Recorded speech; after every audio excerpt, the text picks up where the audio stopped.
Good morning, everyone, and welcome and thanks for joining us today. I'm Ismail Ejeng. I'm the director of IERD here at the WTO. I'm really happy to welcome and to host Kim Stanley Robinson, who is described by the New York Times as one of the most acclaimed living science fiction writers in the world today. So we are here to talk about climate, and Kim will give us a lecture and share his ideas on the topic. And before that, I will give the floor to the DG, and DG, thanks for joining us. We'll do the opening remarks. Then Kim will have his talk, and then we'll open it up to questions. So DG, over to you. Well, thank you, Ismail, and good morning, or is it afternoon? Good morning, everybody. I'm never quite sure where I am or what but it's exciting to have something a little bit different happening at the WTO, and I'm happy to see the turn up, including some of our ambassadors are also here.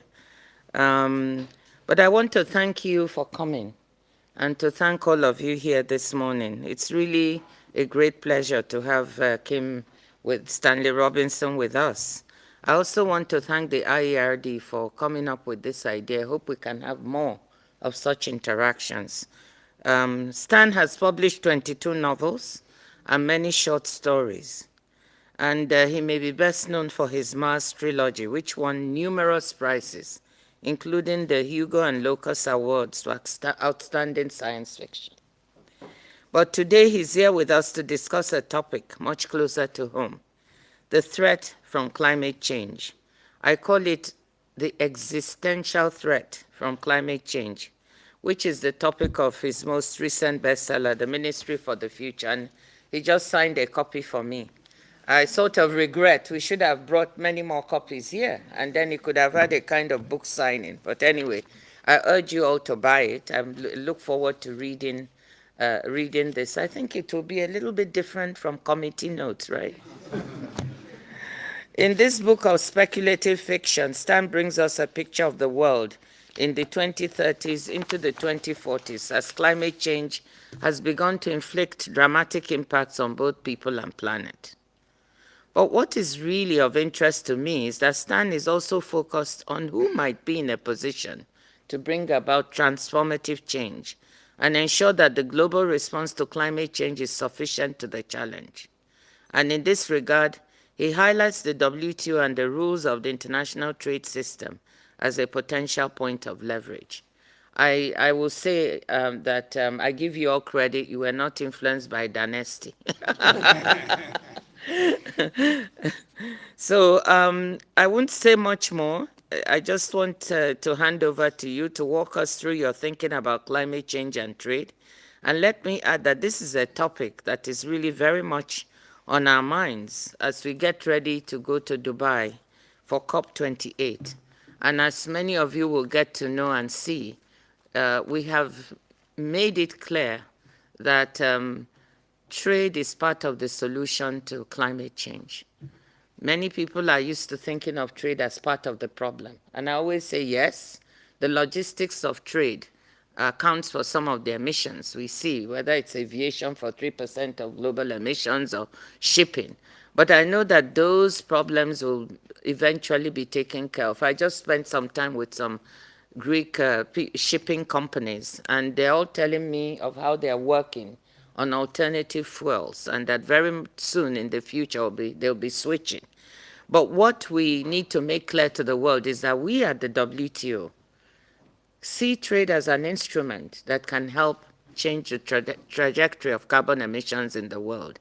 And what is exciting now is that thanks to the work of many of you and colleagues here, we have a trade day at COP28 for the first time ever.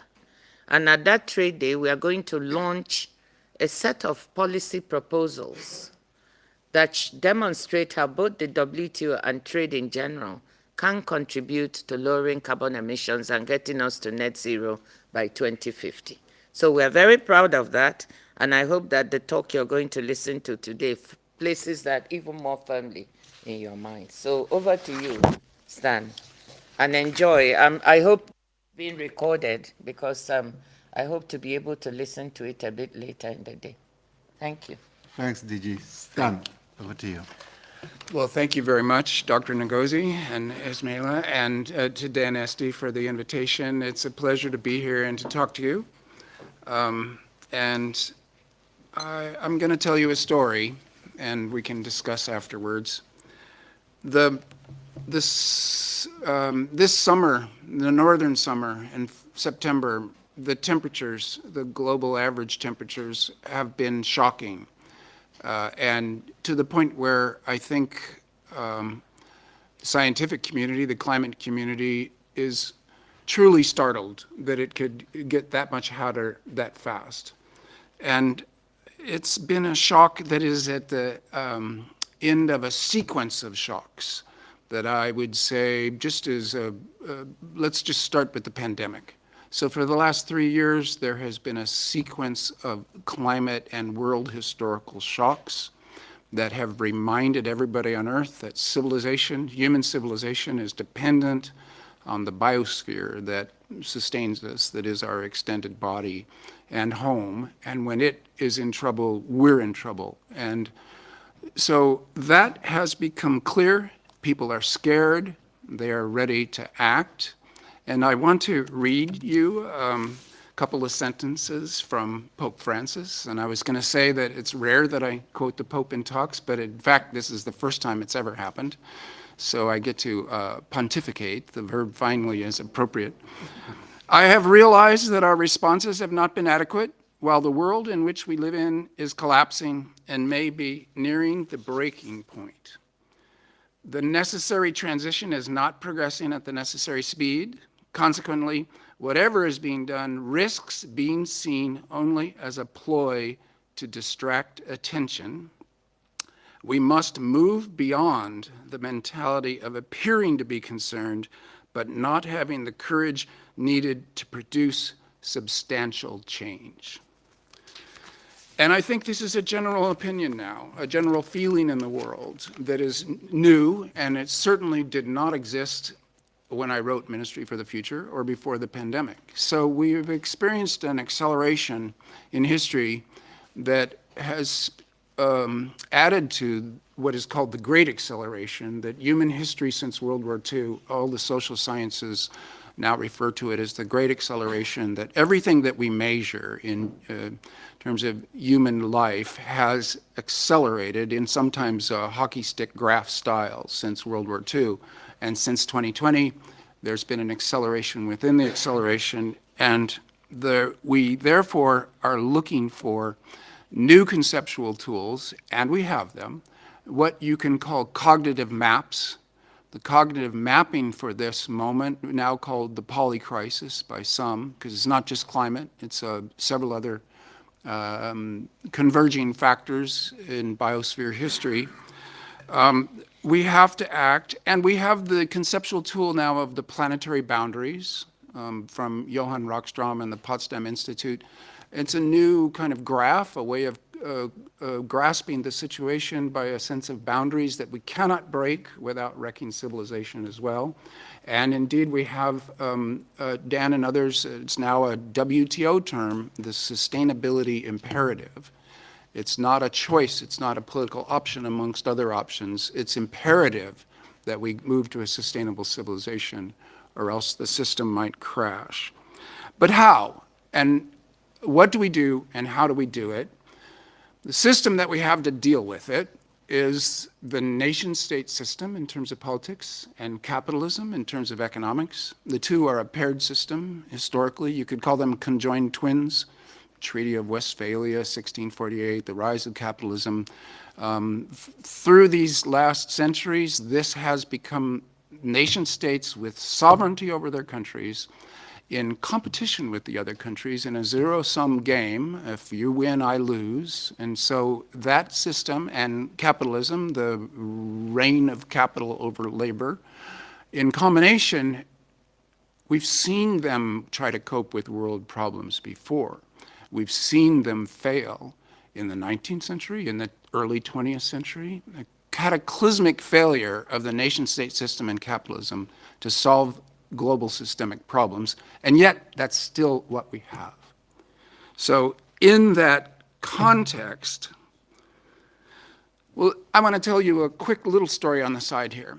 H.G. Wells, he wrote utopian novels between 1905 and 1945. Think of those 40 years. And he kept writing utopian novel after utopian novel. And nevertheless, the world fell into World War II, a gigantic crash of civilization, a world war like none other. And at Bretton Woods, a group of people gathered to reconstitute a world order in what are we going to do when World War II is over? So at that point, it was clear the Allies were going to win. And these were mostly men, and they were mostly Americans and English. And they had all through their childhood and youth been reading H.G. Wells. And so when they, at Bretton Woods, when they put together a world order, it was a kind of H.G. Wellsian world government, a scientific meritocracy, where scientists would inform technocrats and bureaucrats that would operate for the good of the public in a way that was maybe supported democratically, but in any case you could call it a technocracy, a scientific meritocracy that would rule the world for the good of all. This is Wells's vision, and at Bretton Woods you see an instinctive, not explicit, nobody ever acknowledged him, and he died that very year, but it was that set of ideas that formed the Bretton Woods Agreement that was the ultimate origin for this organization as well as several others. So, the international organizations, the UN itself, the OECD, which started up, instituted the Marshall Plan in Europe at first and still exists now, the World Bank, the International Monetary Fund, the WTO eventually at the end of the GATT process, because it was troublesome to get trade as part of the international order at first. They began weak. They were new. And they began right at the beginning of the Cold War and instantaneously got embroiled into the problems of the Cold War. Two great powers on earth competing, two great systems of political organization competing for control of the world, a very intense period in world history in which the international organizations were pawns in a game. And then after 1989, they were part of the Washington Consensus, this notion of American superstate dominance of the world, which lasted for all of 12 years, 1989 to 2001. And in that period, the international organizations were instruments of a Washington Consensus, which was also part of an economic order that gets called neoliberalism. So from 1980 to 2020, we lived in the neoliberal economic order, and many international organization was entrained into that project of market dominance, getting governments out of the way so that markets could dominate. Now this was paradoxical because it was actually governments that were running the system and enforcing it, but it was also a true movement in world history that because of the rather minor catastrophes of the 2008 financial crash and then much more substantially the pandemic itself, became obvious that the problem with this neoliberal economic order was increasing inequality so that the rich were getting richer. And although there was enormous gains in poverty reduction, nevertheless, the bulk of a huge percentage of the world population was still living without adequate food, water, shelter, clothing, etc. So neoliberalism was not the cure in economic terms, but rather began to look like part of the problem. And then also the externalities that had to do with regarding the biosphere itself as an endless resource and as a completely endless trash dump, where we could both pull out resources at an unsustainable rate over the long haul. Planetary boundaries come into play now. And then also we could dump all of our crap and it would always be able to uptake that without wrecking the system that supports us. Both turn out not to be true. Both were not adequately dealt with by the neoliberal order. So now we are in a situation where the previously existing political economy, nation states and neoliberal capitalism, are confronted with problems that they themselves have created and now have to be solved, the sustainability imperative. The international organizations no matter how weakly they began, no matter how long they've been entrained to the Cold War or to the Washington Consensus, none of that matters anymore. They have come into their own as the rescue mechanism for the global problem that we have. And the WTO is part of that. The move goes from nation state to member state. This is a gigantic move, psychologically for individuals, financially for companies, and politically for the world order. And it by no means is over. It's an extremely uneasy transition state from the mental change from nation state to member state. And of course, different memberships mean different things. The UN, every nation is a member, supposedly. The OECD, you kind of have to apply, and it's really only the 30 richest countries. And for each one of these member international organizations, membership means something different. And here the European Union is extremely important because this is a supra-state where the member states still are nation states with sovereignty, but they've given up some of their sovereignty in order to solve a collective problem. And despite all of the complications of that and the fury and dismay of Europeans at having to deal with Brussels, etc., it's a model for what is needed going forward. So these international organizations, of which this is one, are newly active, newly important, newly empowered because the nation states are running into intractable problems that can't be solved within the nation state itself and need a global solution. And there are certain problems with, especially in the democracies, of the population not wanting to tax itself extra to solve problems. So famously, you can't get a carbon tax passed. And this is just one kind of illustration of things that nation states can't seem to do within their own populations. They're kicking the problem up to the international level, thinking that maybe if it was imposed on everybody by an international organization that was trusted, the populations around the world would accept it as just the way the world works.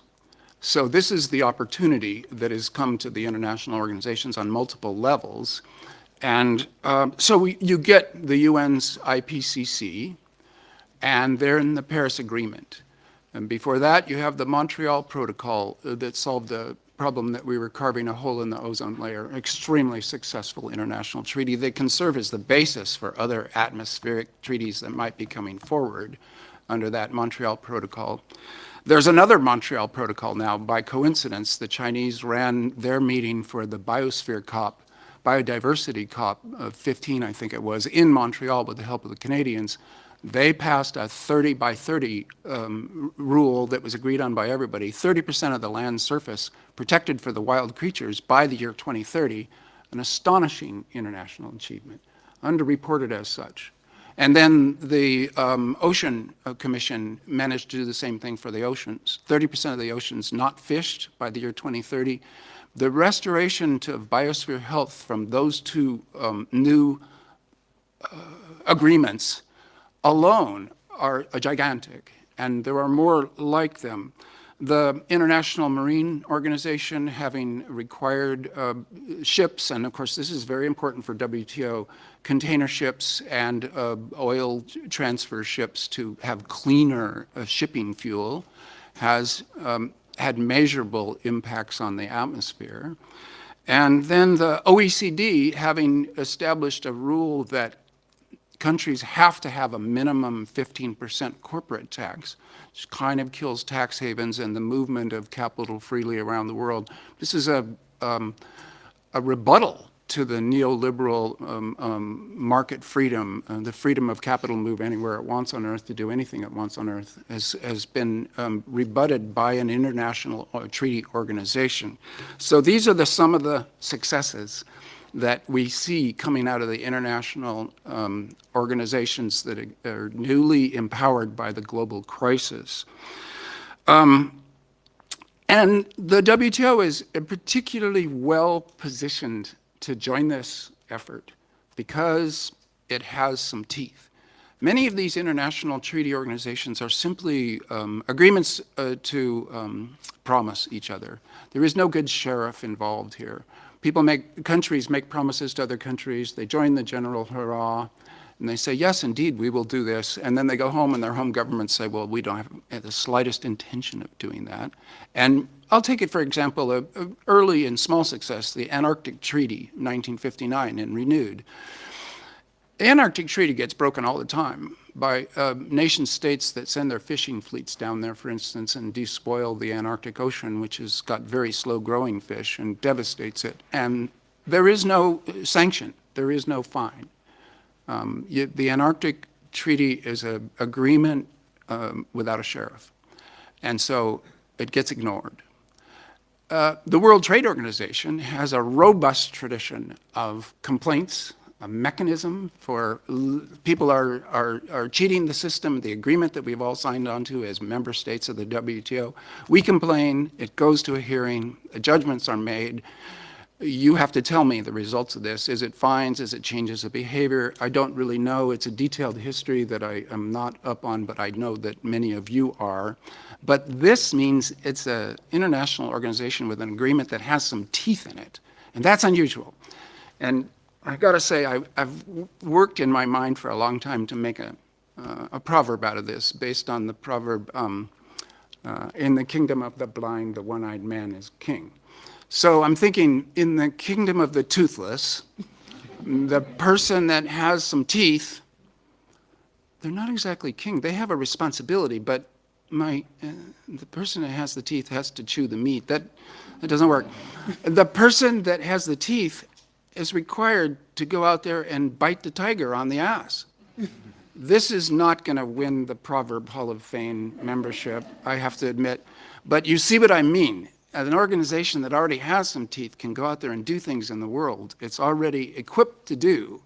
So before I finish on Proverbs, I have to share my favorite one, because I researched this very heavily when I wrote a novel set in the Paleolithic. And this was the cultures that were stable over thousands of years without written language. They did it by proverbs that could be transferred from one generation to the next. And some proverbs are quite opaque or crazy, but I share this one with you. Never fall asleep when your meat is on the fire.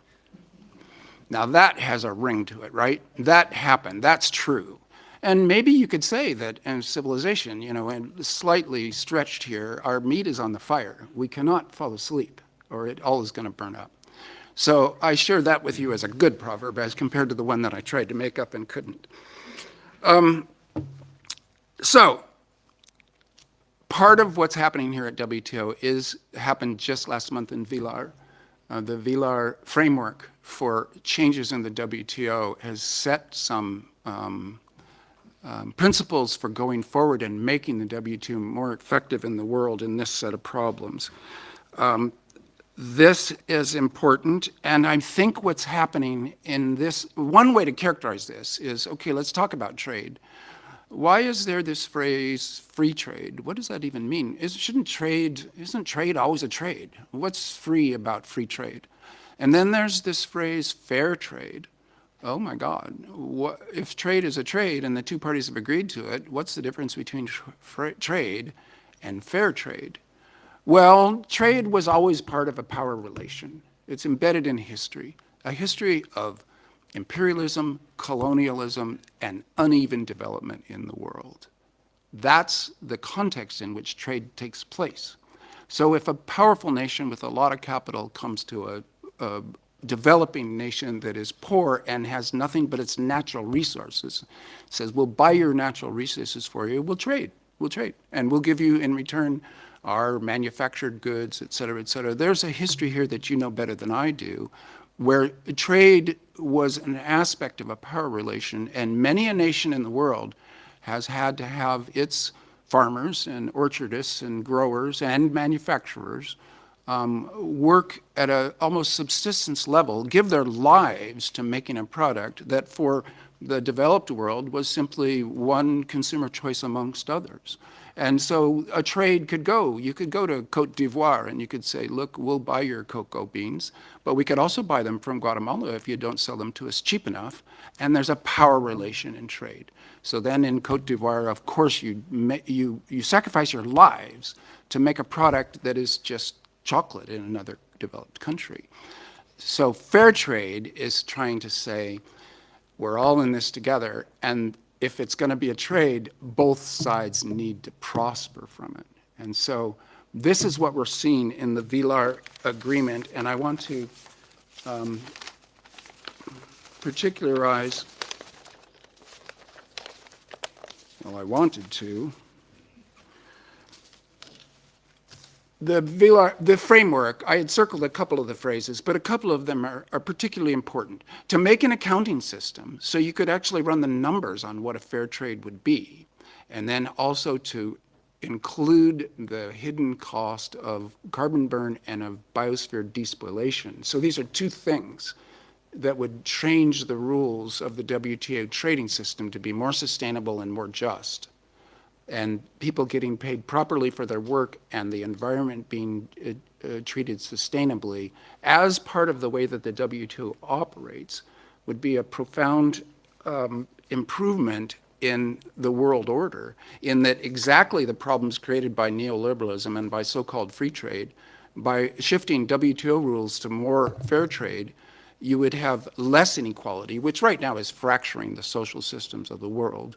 I mean, a day after tomorrow, if Argentina votes in a clown who has been disparaging the Pope, who is Argentinian, that will be one more sign that the population of the world is feeling so dispossessed, disrespected, and disengaged from the prosperity created by everybody's work in general, that they're just willing to break the system and willing to elect people whose explicit goal is to break the system that WTO and all government is part of. So a legitimacy of the system is only going to be created by sharing the prosperity of everybody's work. And that can be established by rule changes that you all are now working on. For many years, I used to make a joke that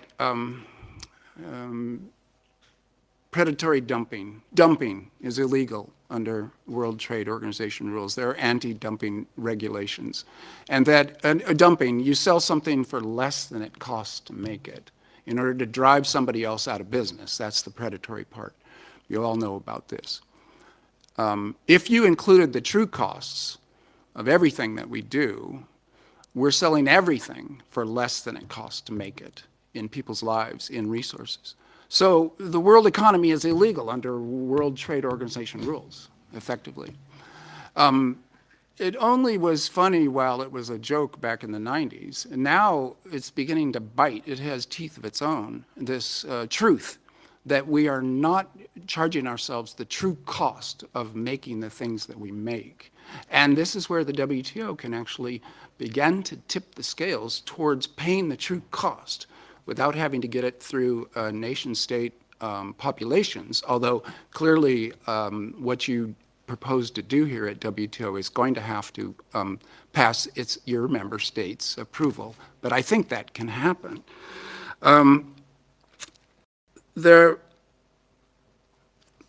What Dr. Ngozi was saying, and I think it's very true, is trade can be what I would call a double good or even a triple good. Trade is necessary. We all make different things. We trade it in order to get what we want and get something for what we've made in our lives. So trade is a good, and also it needs to happen, and it's going to happen. If in the process of trade, you also increased equity, increased justice, and increased sustainability as part of the trading mechanism, this is a double good, things that we need to do anyway. And I compare it to regenerative agriculture. If you can grow food, which we need food, and draw down carbon at the same time, this is a double good. This is what they mean by regenerative agriculture. Trade can join this regime of a double good or a triple good by changing the rules here. And so I would last like to say that this VLAR statement of principles to go forward, it's at the level of generality that we need it to be translated. At this point, it's a process of translation from goals into regulations. And that's the work that comes next for you and your colleagues, is to go from these quite wonderful goals, spread them around, and say, how can we actually make this a regulation that gets enforced? And I want to bring up that the Network for Greening the Financial System, which is a group of about 80 or 90 central banks. They have a white paper out on how to green money, central bank money. And it's actually quite good. There are 9 ways in this white paper, but they exist at a level of generality that never got translated into actual laws and procedures. So good intentions, as the Pope said, we're in the danger of getting stuck at the level of good intentions without actually translating them into laws and regulations. So I will end with a very quick science fiction vision, because that's what I do. You can imagine a time, say, well, 2050, about when Ministry for the Future ends, where there are trade is being done, ocean travel, very important to it, and the ships will be smaller, and a lot of them will be pushed by sails, back to sails and kites. They'll be slower, but the ports will be getting a shipment per day because there's more ships out there. If the ships have spent 3 months on the water instead of 3 weeks on the water, it doesn't matter at all. You just cost that in. And in fact, that could become a university or a rehabilitation site or a vacation opportunity. So this future sees a lot more sail. It will probably also see green hydrogen, because shipping is actually one of the few activities where the strange energy dynamics of hydrogen as compared to oil actually work. So in other words, in a big container ship, you can carry extra fuel. You can go from island to island of floating islands of refueling stations of hydrogen, green hydrogen. Jim Schnabel, the chairperson of Maersk, is very enthusiastic, and Dr. Ngo, you're talking about the Greek shipping industry. There will be different fuels, cleaner fuels. We could be at a net zero, and trade will be happening in a most intense way. It will be denser, more regional, and yet also still completely global and underneath a global order. So I leave you with this vision, and I think it's a very useful exercise, actually. This is what utopian science fiction does. You postulate how things would be going if they were going well or better than now, and you put it out at some date in the future, say 2050, because everybody's saying it.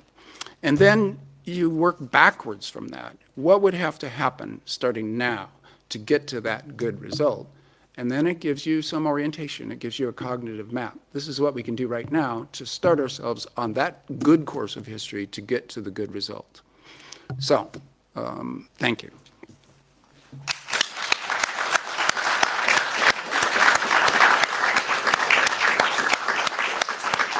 Thank you, Stan, for that illuminating expose. So now I'll open it up to questions. Anyone? I see many hands. Lady here in the first row. Thank you very much for this talk and for the positive vision that you are giving us here.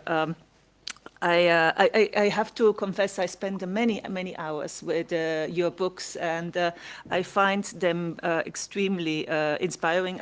I teach macroeconomics and sustainable finance here at the Graduate Institute. Sorry, I should. Beatriz Veda Di Mauro is my name. And I do use actually your writings as a sort of, thinking base. And I do actually I also recommend them very strongly to my students, and not only Ministry for the Future. But I wanted to talk about something that's a little bit more dystopian, also in your science fictions, and which may be equally illuminating and though scary. I think we should be also talking about that, because you have quite a number of writings where you extrapolate the fact that we fail at mitigating climate change and what happens then, what kind of societies develop. And on the path to that, what I also think is important is to talk about much more is the kind of conflict lines that this opens in the process of adaptation. Your views about, the possible emergence of climate terrorism and the migration that might happen, and living, with water levels that are much higher. I don't know if you want to comment on that too. Well, thank you for that, and for recommending my books, reading them. I appreciate that.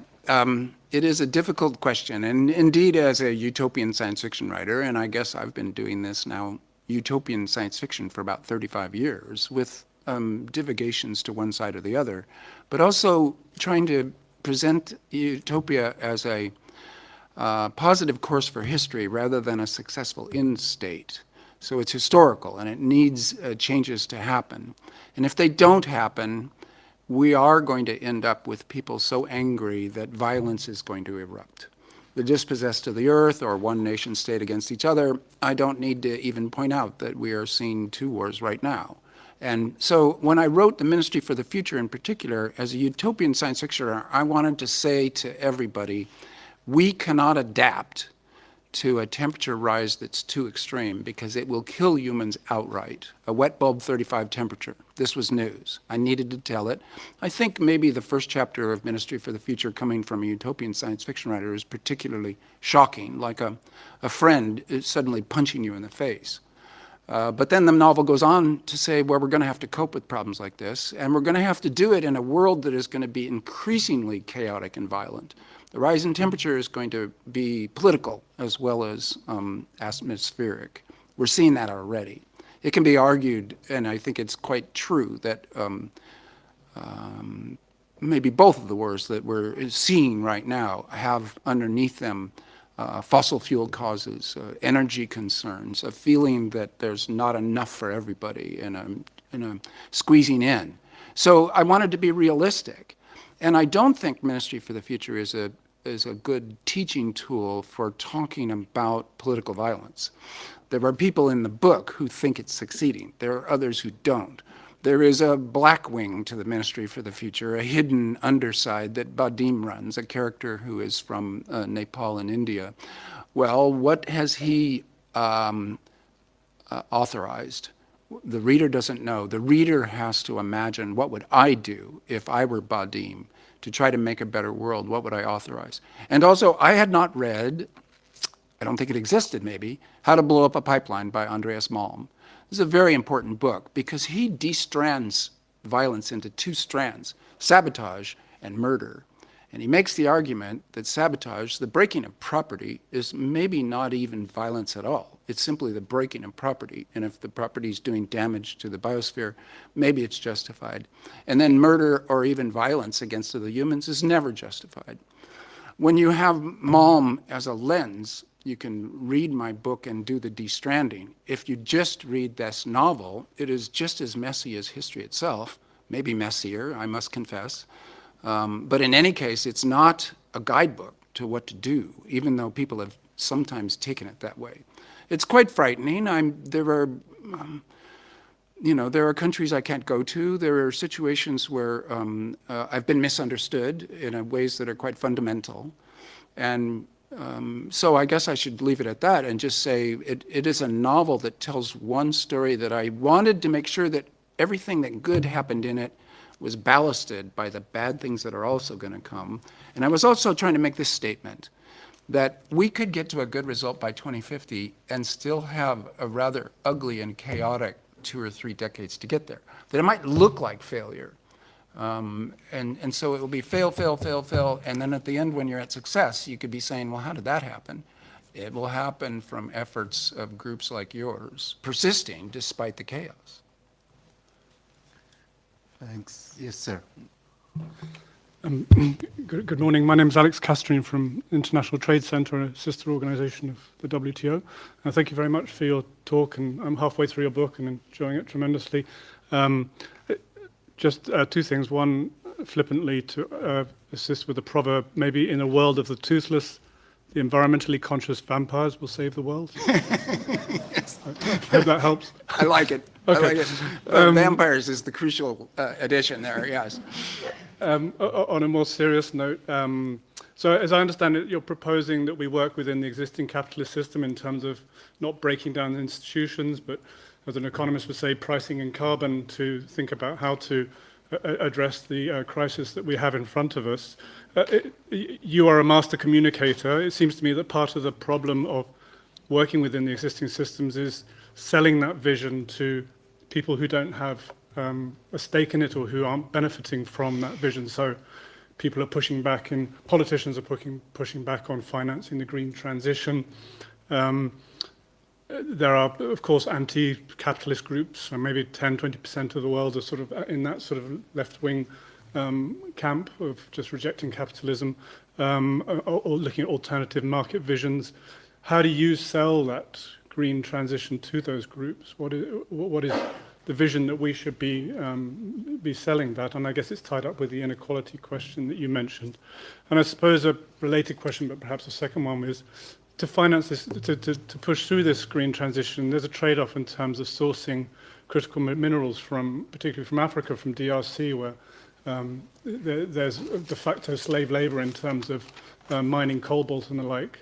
How do you also navigate that sort of narrative and vision? Because it's, an unpleasant trade-off to think about. I'll stop there. Thank you.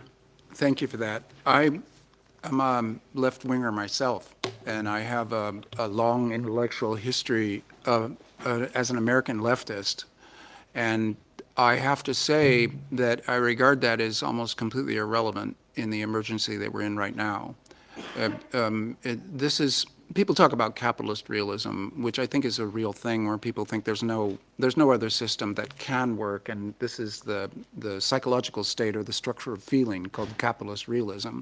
And that, I think, is a bad thing, to get stuck in that. There is another world possible. But then there's climate realism. We only have a decade or two to come to terms with the climate change problem, with decarbonizing fast, with the green transition, as we call it, and taking care of the biosphere repair. And we're in this world to cope with the situation in a way that I think is appropriate, it's still pulling to the left to say we need Keynesian capitalism, simple Keynesianism, the government seizing the economy and saying it has to go in this direction for the sake of survival. And so World War II is the obvious model of this, where the British Treasury simply seized the Bank of England, which is a semi-private corporation, and said, now you work for us. And it may come to that. And then, what I want to say is that although I think the solutions are government-driven, institution-driven, that there are indeed problems with capitalism that we need to solve, to the point where when we get into a good balance with the biosphere as a civilization, it will be some kind of post-capitalism, not clearly defined right now. But in the meantime, we need to use the tools we have at hand, and that means taxation and government intervention in the economy, and the central banks doing carbon quantitative easing, which is a great idea. And so all these exist within the current political economy, can be put to use immediately, and it's just a matter of being practical given the emergency. And it's still, I hope, a tug towards the left if you want to make this distinction.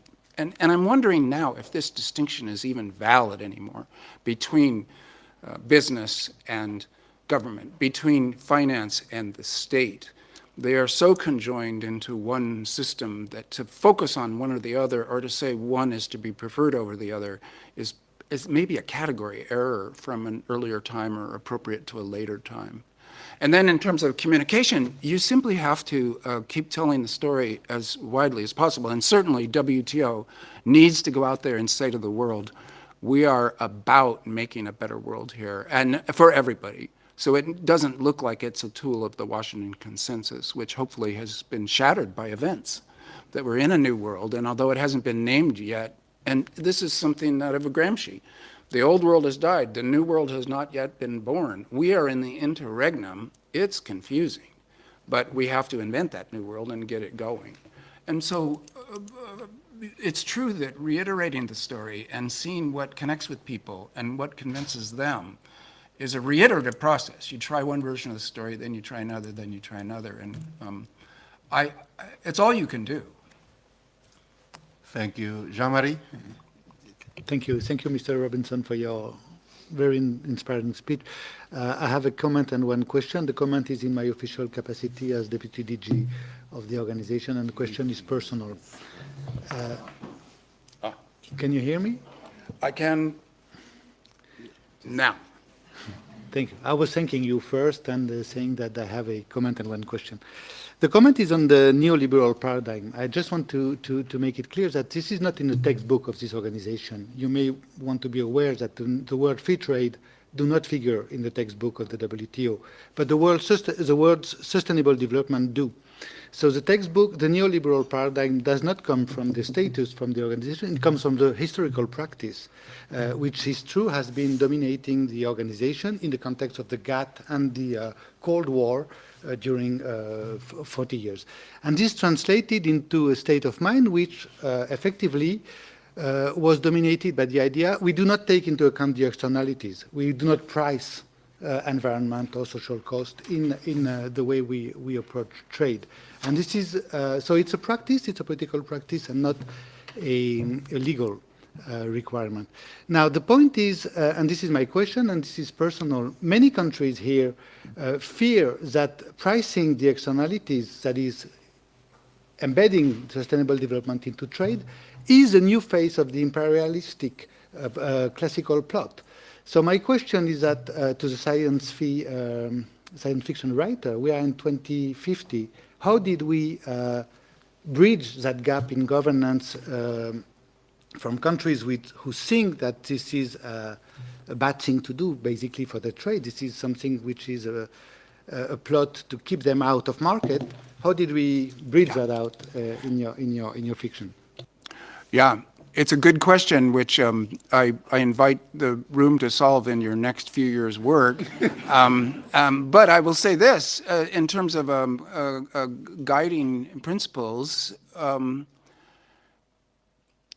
if the central banks, who are also a level playing field, money should be a level playing field, money should be neutral, and the central banks are discussing how to green money, then the WTO is now discussing how to green trade.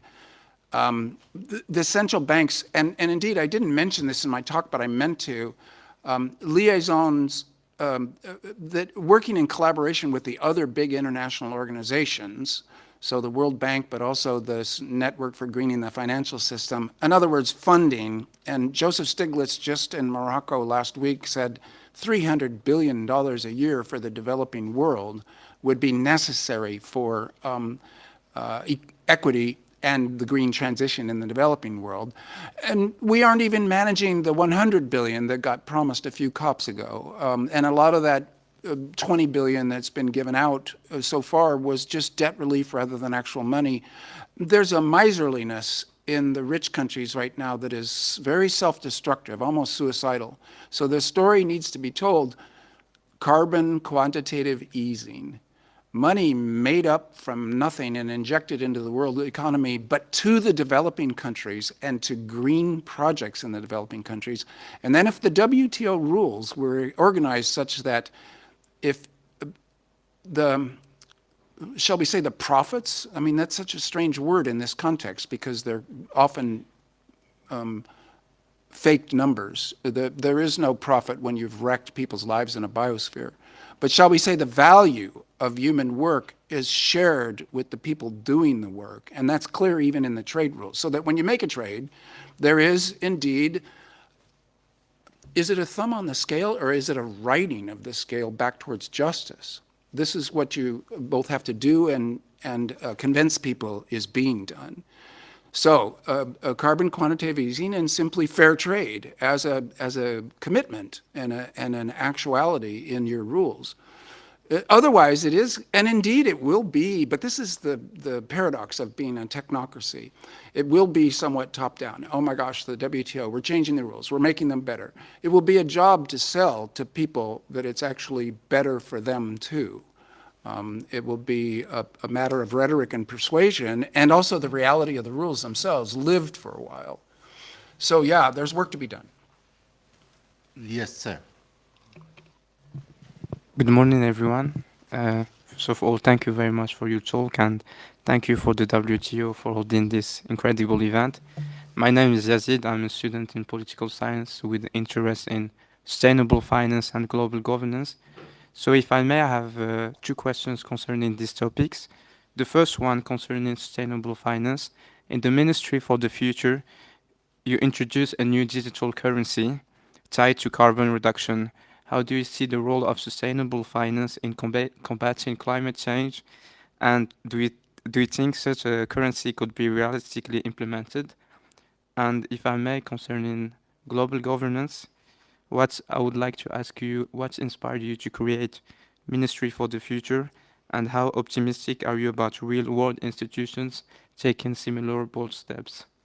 Thank you. Yeah, thanks for that. The novel spends a lot of time talking about a carbon coin, which is really a kind of carbon quantitative easing that the Minister for the Future, Mary Murphy, a kind of Irish version of Dr. Ngozi, you might say, but also Christine Lagarde and Mary Robinson and a whole raft of powerful women world leaders, models for my character, convinces the central banks to do carbon quantitative easing. Now, I want to say that in my novel, it is sort of like a single mechanism. The Network for Greening the Financial System was already working on this before, and I didn't know this. And their white paper with its 9 suggestions for greening money at the source, fiat money, I think maybe my carbon coin is a symbol for those 9 methods, or else the carbon coin is a 10th method that I have not listed yet. I don't have the financial expertise to be able to determine the answer to that question, and I don't know that it's important. It's already being worked on. The central banks are talking about it. The Federal Reserve of the United States is talking about it. And China has always been organized such that its central bank is an arm of the state that can do carbon quantitative easing, and you could argue has been for quite some time. So yes, I think it can happen, sustainable finance for green causes and greening money at the source. And I myself, in these last 3 years, have been vastly encouraged by work that I didn't know that I was existing, and in some cases taking it from an obscure paper and then feeling like I was making it up and doing the utopian history. It was already happening in the real world, and I find this vastly reassuring because I myself do not trust my own novels to be determinative in world history, which is good. That's a sign of my sanity. But the world itself was doing this, and so I was functioning more as a reporter and catching the sense of the wave that already existed in the world. And so that can happen. Never is it guaranteed. And of course, there's all kinds of headwinds against it. But I'm encouraged in these last 3 years. I've learned things such that I think a better future than the one in my novel can be achieved in the real world. And this is a little counterintuitive because of the pandemic and everything, but I actually think the pandemic sped history up. So it's been a lesson for me, and it's been encouraging these last 3 years. Thank you. We are getting to the end of our hour. So, Stan, I wanted to thank you for coming to the WTO and sharing your thoughts with the audience. I want to thank Dan Etsy for helping us get Stan here, and all of you for attending. And we hope this is just the first of many series of lectures where we'll bring external voices here to share their insights. Thanks, everyone, and seeing you soon. Bye.